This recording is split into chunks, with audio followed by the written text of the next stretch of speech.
This afternoon, how crews managed to rescue a woman stranded on the Baraboo River. Plus, the condition of an Idaho firefighter after a deadly ambush over the weekend. And cloudy conditions make way for more sunshine for Tuesday. Details in the full forecast.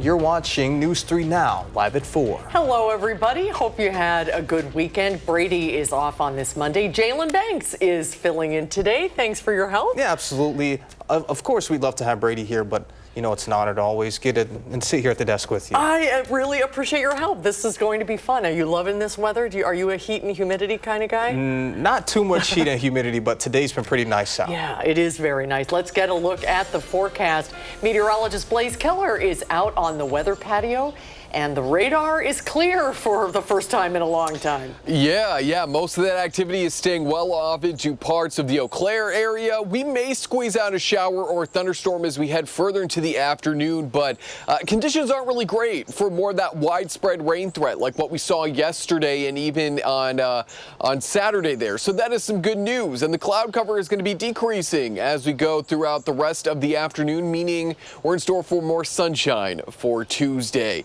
Currently on radar 3000, as I said, up towards Eau Claire, Black River Falls. That's where most of that rain and thunderstorm activity is now.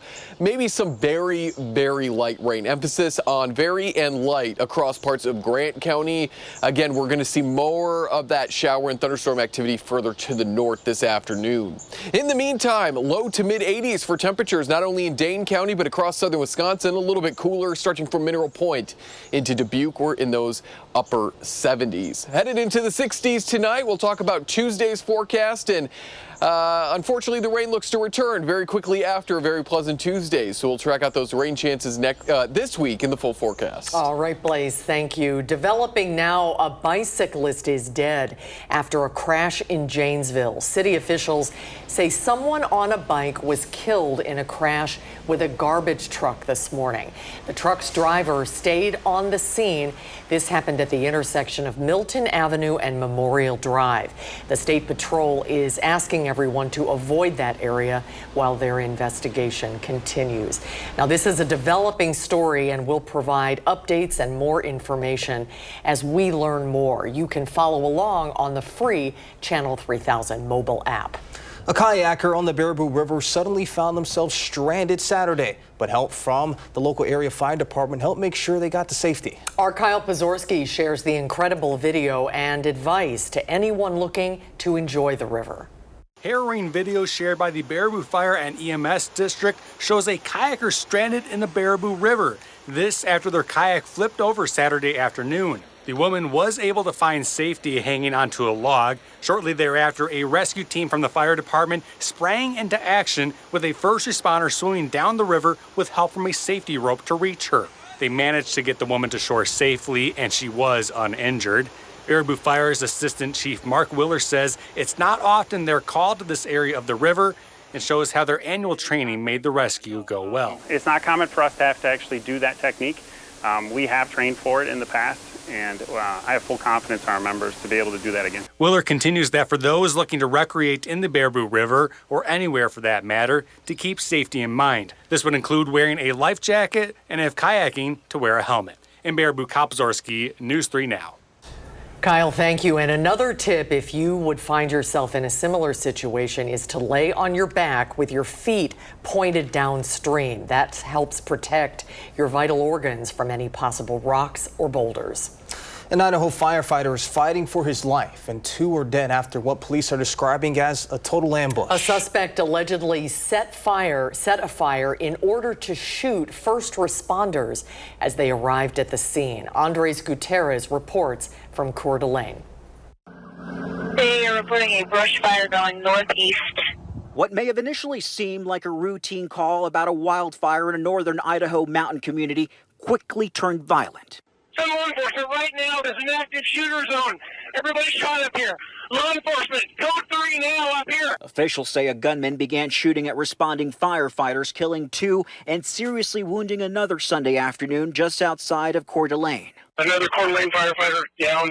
needs help immediately. We need law enforcement immediately. I'm pinned down behind Battalion 1's rig.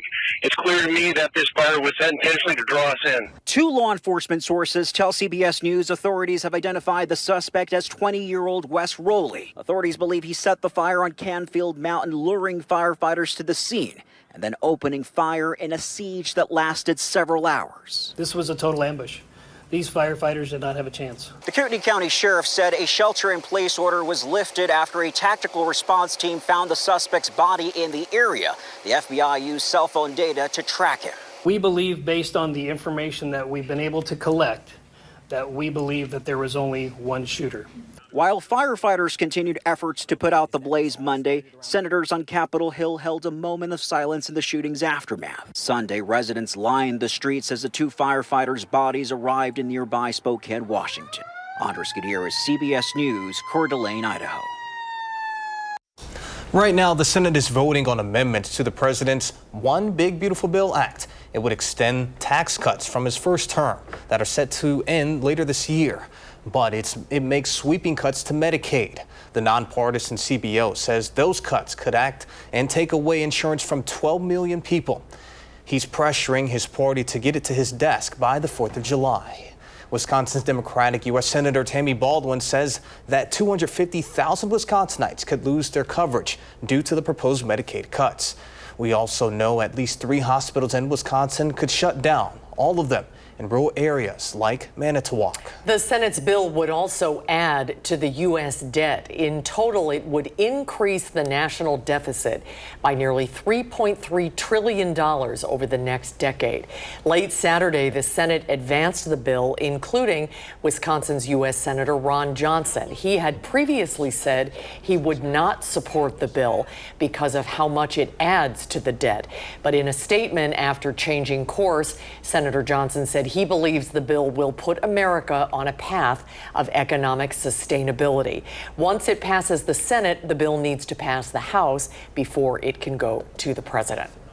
Next on Live at 4, the Joint Finance Committee is getting close to the deadline to pass the state budget. Will they make it? Political analyst Brandon Scholes will join us to talk about it when Live at 4 continues.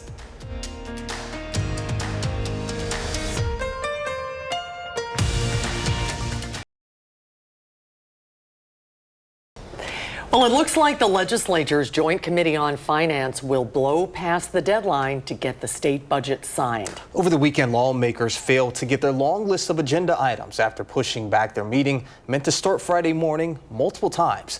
Joining us now to talk about where negotiations stand and when we can expect a budget, political analyst Brandon Scholes. Brandon, so can you just kind of make sense of this? What happened this weekend? If you could take the make sense out of it part, yes, I could tell you what happened. So like you said, Joint Finance was supposed to meet last Friday, and that was going to be a big day because they hadn't met for a while. They had a lot of work to do. It was going to be expected to be a long day. But Republicans and Democrats were meeting. In fact, Assembly Republicans and Senate Republicans were meeting with Senate Democrats, trying to figure out a way to find compromises on a lot of issues. And I think that also reflects the talks that they had with the governor. So they're going to go in at 10, and then at 11, and then at 12, and then at 1, and 2, and 3, and 4, and 5, and then they were going to have a press conference at 5, and 6, and 7, and 8, and 9:15, and finally just said, no press conference, we're going in at 10. So after 12 hours of negotiations and trying to find a way to agree to things, they came back in at 10 o'clock, and they worked for about 2.5, almost 3 hours. And they did address a number of things that were on the agenda last Friday, but they didn't address everything. So there's a long list. They probably got half of it done. And of the half they got done, like the Department of Natural Resources and some other things, there might have been 8 things on that agency agenda, but they did 2. So of all those things they did last week, at the end of the session, the committee hearing last week, the co-chair, Mark Bourne, said, okay, so all the things, the agencies that we did with today, those are closed, meaning we're not going to do anything else with them. So those items on DNR and others, done. And for the rest that they didn't get to, that's what's coming up tomorrow. So where do things stand right now? So right now they have a lot of work to do with Department of Transportation, Department of Health, Children and Families. They have a number of agencies doing. Remember, we're talking about $99 billion worth of stuff. So tomorrow is probably half that, at least. The expectation is that tomorrow they'll meet and they will work through all of the remaining items. And if you notice, we've been seeing a lot of, the Democrats will come up with a motion, it'll lose 4-12. Republicans will come up with their motion, and it'll win 12-4 or 16-0. The point is that they have sat down, they've worked out agreements on some things, and Republicans who have the majority will tell the Democrats, talk about your motion, talk about why, and then we'll vote and move on. But at the end of the day tomorrow, the expectation is Joint Finance will finish the budget, they'll vote on it, and then they will send it off to the legislature. And we have a sense that that's happening because the Assembly is planning for what's called an extraordinary session on Wednesday. Now, we had thought that there was going to be time needed to rewrite this budget, do all sorts of things. So I don't know how I don't know how the Fiscal Bureau is going to come up with this magic. But, they're working 24 hours a day. They're trying to get this thing done. And as you mentioned, the deadline was today. It's not a big deal here in Wisconsin because if you don't pass it, we just go on the cost to continue. So whatever is there, they'll continue to go. Government's not going to shut down. A little bit of a two-parter here. So long list of things to get to. You talked about the meeting that they have coming up. Do you think they'll be able to get through all the items? And if they can't, what happens to the things that they weren't able to get to?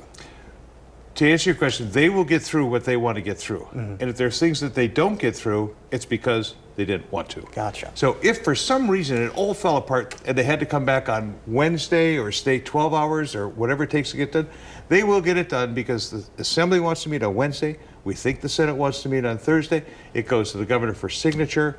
So it's likely gets wrapped up the week after the 4th, but the big stuff, the bulk, the get it done stuff likely comes this week. So overall, what's your take on it? They're starting and stopping it, but they're talking. So that's positive, right? That in divided government, when both parties control something, the governor controls the governor's office, the Republicans have the legislature. The fact that they are talking, that they are negotiating, is a good sign because Republicans have the votes to pass whatever budget they want. They've got the majority, at least on the committee, and in the two houses. And if they can get the Senate and Assembly to agree, they could just do it real quick. But I think it's positive that they've met with the governor many times. They met with their counterparts on the Democrat Party side. They didn't come to agreements. We see a lot of these votes that the Democrats put up that they don't win because they don't have the majority and Republicans get it. But there's been more time, I think, in this budget talking and trying to find some compromise negotiations. And one of the sides may say, well, we didn't get anything. But I think they spent more time talking in this budget than what we've usually seen. And the other thing that is about this budget, we don't see a lot of debate in the committee. So when a motion comes up, here's my motion, Mr. Chairman, and anybody talks, the one side who wants to pass it talks. The other side, Republicans, when the Democrats have it, they don't care to debate. So they're kind of pushing this stuff through. Here's yours, here's ours. There will be debate, obviously, on the floor of the Assembly and the Senate. That's where most of it will come from. But I think now it's a function of just putting through these budgets, the ones that they can and want to. And the other ones that they don't push through, to your question, Jalen, is they already have a budget. It's this year's budget. And so if it's not addressed in the new budget, the program goes on unless it's been canceled. So if it hasn't been canceled, the program will go on. They will continue to spend at a budget level that they've had in the previous year. So there's no $21 billion that the governor wanted to have in addition to what's there, but it's probably going to come out to be a $99 billion budget or somewhere around there, and hopefully it'll be done next week. Well, the good thing for us is we're getting to see a lot of you. So don't go far, Brandon. Some might argue that. Appreciate your help. Thanks so much. Good to see you. And let's get a check on the weather now. Blaze is here. He's watching the forecast, and all is quiet in the weather department today. Yes, we're coming off of a couple active days, to say the least, over the last week or so. So we deserve a quiet day, and for the most part, we're quiet right now. A little bit of cloud cover out there. But as we head further into the overnight hours, we will be clearing on out. And those nice conditions continue into Tuesday. High pressure is building off to our west, so that's going to keep our skies quiet and the humidity a little bit lower on Tuesday. But then starting Wednesday through the start of your 4th of July weekend, we're going to add back little chances for rain. We'll touch on that in just a moment. But taking a look as we begin to plan out Tuesday, we're looking at the low to mid 80s, right around where we should be for this time of year. A few upper level clouds can't be ruled out, but a beautiful day to get outdoors again after we've been kind of rainy these last couple of days. Cloudy, to say the least.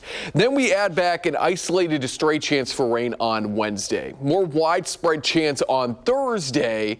And then we look ahead to the 4th of July. We're keeping it at about 20% right now because we're going to be hot and humid during the daytime hours, but there is a chance we could squeeze out a stray to isolated shower or thunderstorm as we head into the evening hours, and that could continue overnight into Saturday. In terms of everybody seeing rain on the 4th of July, as of now, it doesn't look to be a washout, so that is some good news. As we jump ahead to Wednesday, most of that rain chance is going to be off towards the northeast, and that's going to completely flip as we go into Thursday. Then that rain chance is going to be more towards the southwest. But notice not everybody is seeing those rain chances even on Wednesday into Thursday, so that is some good news. Again, we're not anticipating what we've been dealing with, which is these heavy rain-making showers and thunderstorms hitting the same areas day after day. I mean, it's been a wet almost 2 weeks here in the Madison area, and with a little bit of rain yesterday, it looks like we're going to end the month about 5.5 inches in total. A little bit higher than where we should be for this time of year. And if we extend that out to all of Wisconsin, this is looking at the total accumulation compared to normal for all of Wisconsin from the start of the month through yesterday's date. Northern Wisconsin does not need any more rain. If we have a surplus, they really have a surplus as they're getting into these blues. But where we haven't seen the rain is really along the Lake Michigan shoreline, from about Green Bay, parts of Columbia, Dane County, cut eastward. We're missing about 1 to 2 isolated spots of 3, maybe even 4 inches of rain. So it's been an interesting month for the state of Wisconsin. Northern Wisconsin has certainly seen its fair share of rain, whereas eastern parts of the state really haven't seen a lot of the necessary rain for the month. We've already talked about it, but we're heading into the low to mid 80s on Tuesday, mid to upper 80s on Wednesday. We'll stay there Thursday, 90s on the 4th of July, a bit breezy on Saturday, and that means we're cooling down back into those low to mid 80s for that following work week. It's almost July tomorrow. I can't believe it. Wow. Thank you, Blaze. To Wall Street now, the market is adding to its record. On the positive side to start the work week, the Dow is up 276 points. The NASDAQ gained 96, and the S&P 500 was up 32. And the market is holding its ground despite crucial deadlines looming. Those include the end of the president's 90-day pause on reciprocal tariffs. That's coming up on July 9th. Lawmakers are also keeping an eye on when the government may be running out of money. Treasury Secretary Scott Bessent says that deadline is in August. Meanwhile, Canada is rescinding its taxes for online companies in the U.S. after President Trump canceled trade talks with the country on Friday. The president blamed the tax, calling it an attack on the U.S. Last night, the Canadian government announced it would no longer pursue that tax. Negotiations between the two countries will continue with hopes to strike a deal by July 21st. Chrysler is recalling over 250,000 Pacifica and Voyager vehicles to replace the side curtain airbags. The National Highway Traffic Safety Administration says some airbag seams were not sealed properly. They do not hold enough pressure during deployment. The recall impacts model years 2022 to 2025. Well, coming up on Live at 4, people are racing to the movies to see a new action movie. But is it worth it? Will Loper reviews F1 when we come back.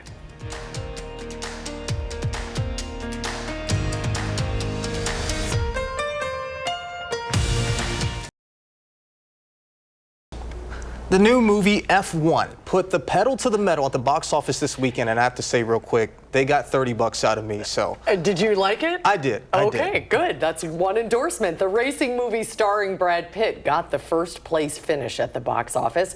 Is it worth seeing? Well, here's what film critic Will Loper thought.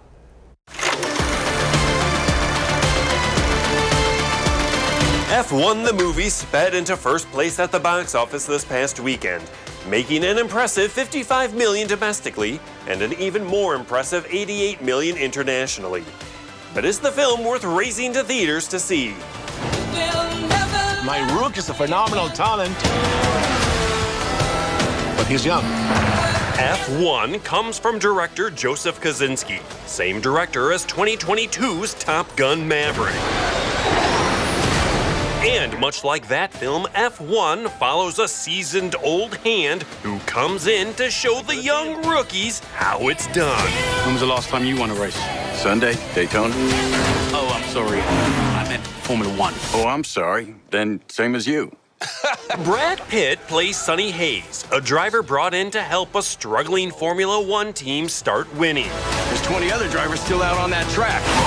Do you think any of them respect us?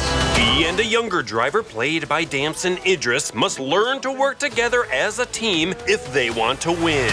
You plus him. Boom. I got a team. The races are as thrilling as the movies get, having been shot during real races. And although the underdog story is formulaic, seeing the two drivers work together is still plenty compelling and make F1 a movie absolutely worth seeing in theaters. And one you'll want to see on the biggest screen possible. For Live at 4, I'm Will Loper. All right, that's 2 thumbs up. I want to see it. Yeah, you've got to go check it out this weekend. Obviously, being the 4th of July, should have some extra time. But Brad Pitt, man, just hasn't lost a step. Oh, it's good to hear. Looking forward to it. All right, sounds good. Susan, coming up on Live at 4, what's new about the fireworks show at Warner Park this year? Plus, why Dane County says there needs to be a change in how inmates get their mail.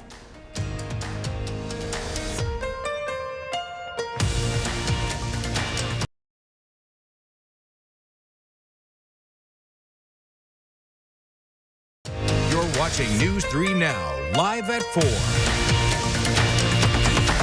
Thanks for staying with us on Live at 4 on this Monday afternoon. Jalen Banks is filling in this afternoon for Brady. I'm in for Brady, and as always, we'd love to have him here, but it's always a pleasure to be here. It's great to have you here, and Brady will be back tomorrow. Let's take a look outside.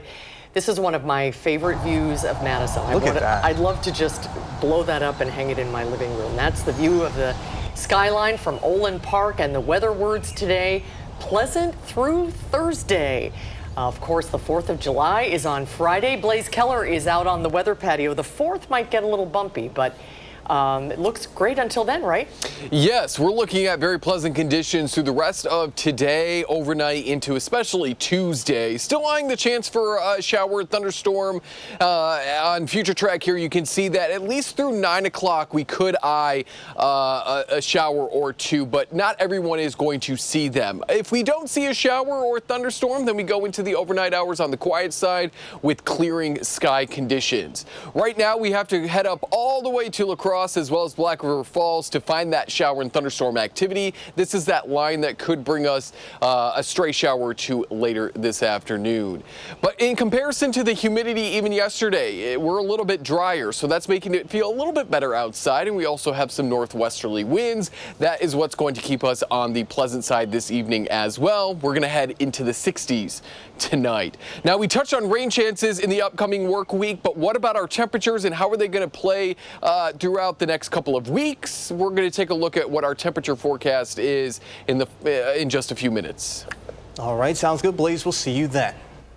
Dane County Jail inmates could soon no longer get to hold physical letters from their loved ones, as Dane County weighs whether to get their mail digitized when looking for a new communications provider. Arman Rahman breaks down what officials say are the pros and cons of mail scanning. For an inmate of the Dane County Jail, a handwritten letter can be their only connection to someone on the outside. But Dane County Sheriff Calvin Barrett says a physical piece of mail is not worth the safety risk posed to staff and other inmates. Currently, all mail to inmates is opened by jail staff first to make sure it doesn't contain anything illegal. But Sheriff Barrett says some mail has come through jail walls laced or soaked in illegal substances. So Dane County is now looking at mail scanning in a new communications contract. That involves having all mail addressed to jail inmates to first go to a third party off-site, where their staff opens it, photocopies the contents, and sends the scan directly to jail residents' tablets. Dane County is behind the bar. It is very popular across the United States. The Wisconsin Department of Corrections uses digital mail, and it's because crime is constantly evolving, and we have to evolve with our technological advances to stop things from getting into our facilities. He also says it would make better use of staff at a time they're at a shortage at the jail, but others argue it's dehumanizing to inmates. Yeah, to me, it's all about equity. Tonight at 6, here, 3, 2, 1. Tonight at 6, hear from a member of the Public Protection and Judiciary Committee who has family members who are incarcerated, who says you can't overlook the human side of these letters. Reporting in Madison, Arman Rahman, News 3 Now. Thank you, Armand. We'll see you at 6. We asked Sheriff Barrett and a spokesperson with the sheriff's office twice how much the contract that offers mail scanning would cost, and they tell us they do not know. The Public Protection and Judiciary Committee is set to take up the bill tonight at 6:30. News 3 Now has obtained new video of a rescue that took place in the Baraboo River over the weekend. This is from the Baraboo Fire and EMS District. A kayaker got stranded in the river after her boat flipped over Saturday afternoon. She was fortunately able to find safety on a log. Eventually, a first responder swam down the river with help from a safety rope to reach her. They managed to get her to the shore safely. 3 people were able to get away with minor injuries after a train derailment in Hartford. Aerial images here show the aftermath of the incident, which started when 3 engines left the track. More than 10 rail cars were involved. Officials say crews are working to contain a diesel spill that was caused by that derailment, but no other hazardous materials were reported. We have an update on the deadly person versus car crash in Marquette County last Friday. We now know the name of the man who died. 40-year-old Ryan Alexander died as a result of the incident in Packwaukee. We've also learned the State Crime Laboratory is helping the Sheriff's Office investigate the crash. On Friday, the Sheriff's Office had said the driver of the car was cooperating with the investigation. There was no information provided today on the status of that person. Around Wisconsin, flags are flying at half-staff today in honor of a Milwaukee police officer who was shot last Friday. Yesterday, the city's police department announced 32-year-old Kendall Corder passed away due to his injuries. He and his partner were responding to a call about someone with a weapon when a 22-year-old man allegedly shot them from an alley. The incident is being referred to as an ambush. The suspect is in jail but has not yet been charged. Madison police are investigating an incident of shots fired on the city's west side. Sunday night at about 10:20, multiple people called 911 to report gunshots in the area of Kessel Court. Officers arrived to find a nearby apartment was hit, but no one was injured. Police recovered multiple shell casings at the scene, but have not made any arrests. Police are also looking for pride flags that someone stole from a local church. A church on University Avenue near the Chazen Art Museum reported its pride flags were torn down. Police believe it happened sometime between the middle of May and the beginning of June. Police are asking anyone with information about this to call them at 608-255-2345. You can also submit a tip anonymously to the Crime Stoppers online. That is p3tips.com.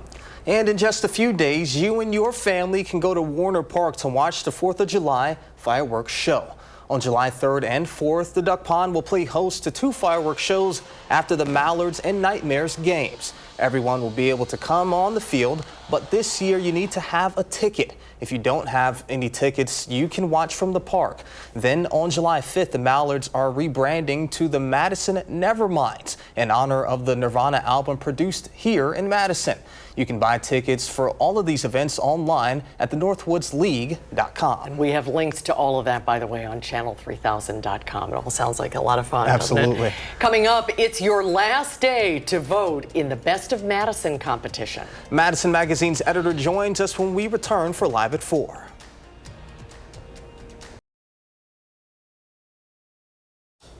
Thank you for staying with us for Live at 4. Now, today is your last chance to vote for your favorite people, places, and things to win the title of Best of Madison. Yep. Voting in Madison Magazine's Best of Madison competition ends tonight at 10 o'clock. So there's still time to cast your vote. The editor of Madison Magazine, Andy Bailing, is back with us. Hi, Andy. Hi, good to see you. Yeah. So are a lot of votes coming in? Are you able to tell yet? Yes. Yep. And actually, so we had the nomination phase, and that was over 100,000 nominations. Oh, wow. We've had over 287,000 final votes. How does that compare to years past in terms of total votes? I think this is our biggest year yet. It's at least, I have to look back in the archive, it's at least the last 5 years. But people are really excited this year to tell us what the best places and people are. We've added a couple of fun new categories like best first date spot, best place to take out of town guests. So there's some fun categories this year. There's a lot of categories, 150 overall. Yep. And you can only vote once in each category. Yep. This is the final vote. This is the final vote, right. People might be confused. The nomination period, you can vote once a day, every day for the full month. This is just you make your final vote for one of those top 6 in each of the categories. And then the winners are announced in our October issue. And we have a big party. It's called the Best of Madison Taste Party, so people can come out and celebrate. And we have vendors that are winners and also casting their nominations for next year. So it's a fun time. But yeah, that'll be in our October issue that drops end of September. Okay. And real quick, you had mentioned how you guys came up with just a couple more new categories. How do you guys even go about brainstorming some of these ideas? You just throw them at the board and see what sticks, or? It's hard. Every year we have a committee of people, and we take anyone who has a suggestion for a category, we take that into consideration and we talk about that as a group. But it's hard. Yeah, we at one point it was getting closer to 200 categories, and we're like, all right, this has to be a manageable list. So we got it back down to 150, and that's about where our sweet spot is, I think. But those were what we even put out, kind of meta, but we put out another poll to say what 5 categories should we add, and the best, dog-friendly spot, the best date spot, place to take out of town guests. That's what ended up as our new 5 categories. And the voting ends at 10 o'clock tonight, and then starting tomorrow, you can cast your vote in another big Madison Magazine competition. Yes, we're going back-to-back best places to work lunches tomorrow. So if you work for a place that you think deserves recognition as a really great place to work, then we encourage people to nominate their businesses or any other business here in the Madison area. So you're not actually voting for a specific business. It's an opportunity to promote your own workplace. Yes, yep, to nominate a business. So anyone can cast a nomination, and then it will go into a second phase where they'll do a staff survey.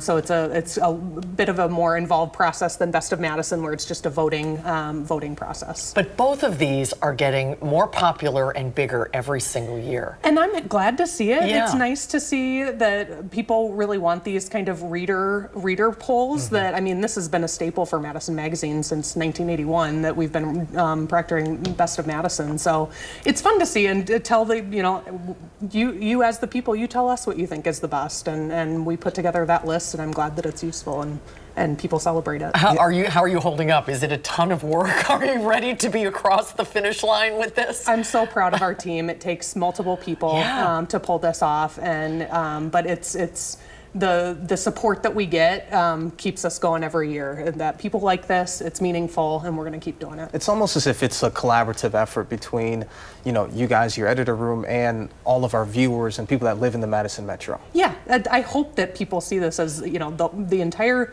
Madison area takes ownership over this readers poll. It's not just Madison Magazines, and I think that we've tried to foster that, and I think we've accomplished having it feel like Madison's best of poll. And go ahead. No, go ahead. I was just going to say real quick before we go, where can they find, all the items to go for Best Places to Work? Yep, Best Places to Work is going to go live at midnight tonight, so people will find it bright and early in the morning and can nominate your business. That'll be on the homepage of MadisonMagazine.com. And channel3000.com as Yes. well. And then tonight, you have until tonight at 10 for Best of Madison. Yep, get them in. Andy, congratulations on another great campaign. We cannot wait to see the winners. It's really exciting to wait and see who comes out on top. Me too. Yep.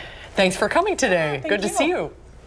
And coming up on Live at 4, Blaze has another look of your first one forecast. Plus, the 3 cities getting WNBA teams. We'll have that when Live at 4 continues.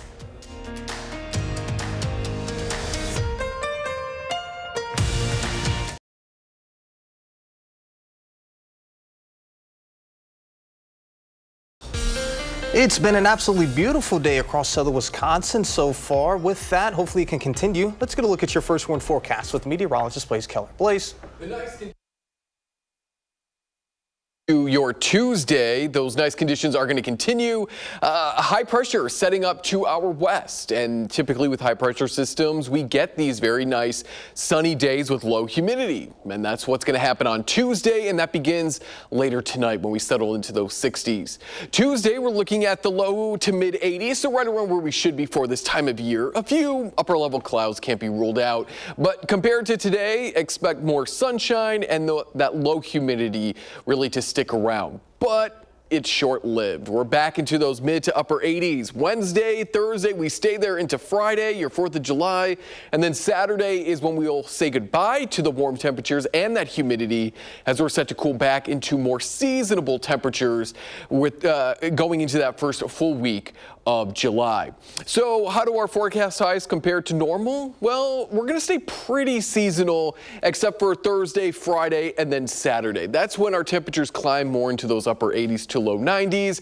And with that average temperature right around 82 degrees, we'll still be about 5 to 10 degrees above average. But in comparison to some days that we've had this year where we've been about 20 or so degrees above average, this is a little bit more tolerable. And we might even start to slip below average as we go into that first full week of July. Our long-range models about 2 weeks out are predicting possibly trending towards cooler than average, or at the very least more towards normal for this time of year. If we're cooler than average, then most likely, and we don't have to look too far, off to our west and into parts of Canada, that's where warmer air is likely going to be pushed, and we have to then take that cooler air so that it can make room in parts of Canada. But how has the month shaped up so far, given that today's the last day for our temperatures in the Madison area as well as the state of Wisconsin? If we look at all of our data over the last month, our average temperature comes out to be right around 71 degrees. Those set of 5 90-degree days and our very warm overnight lows have really helped our average temperature climb up to about 3 degrees above average. But if we look at the state as a whole, northern Wisconsin has been fairly seasonal for this month, even below average across extreme northern parts of Wisconsin. Everybody else where we haven't had as much of that consistent rainfall, that cloud cover, and that rain-cooled air, we've been trending a couple of degrees above average. So you almost can cut the state in half. The southern half warmer than average, the northern half cooler than average, or at the very least closer to average for this time of year. There is a look at the 7 and 10 day forecast. Upper 80s to low 90s return on Wednesday, along with that stray to isolated chance for showers and thunderstorms on Wednesday. A little bit more widespread Thursday. We'll hold off on the rain chances hopefully by the evening hours on your 4th of July, but the rain chances become more scattered on Saturday. And then looking ahead to our following work week, we look to dry out and cool off just a little bit.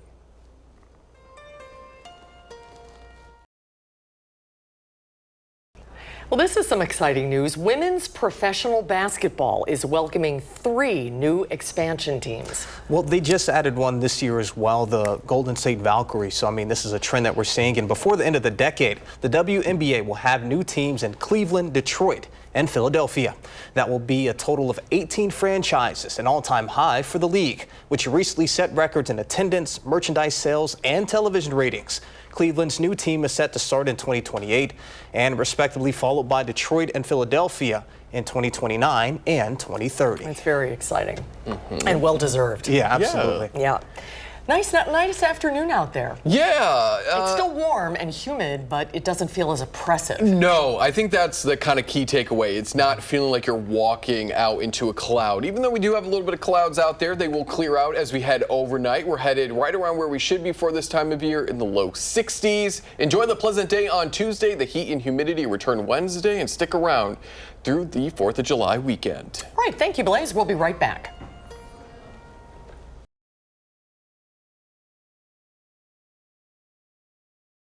Here's what's coming up tomorrow on Live at 4. We're going to talk about a tick-borne virus that state health officials are very concerned about. Dr. Potoff from UW Health will join us to talk about that. And straight ahead at 5, Kyle Pozorski shows us a rescue over the weekend, the dramatic video in the Baraboo River. That is straight ahead. Thanks for watching Live at 4 today, everybody. We hope to see you back here tomorrow. You can catch us 24/7 streaming on Channel 3000+. News 3 Now at 5 starts right now.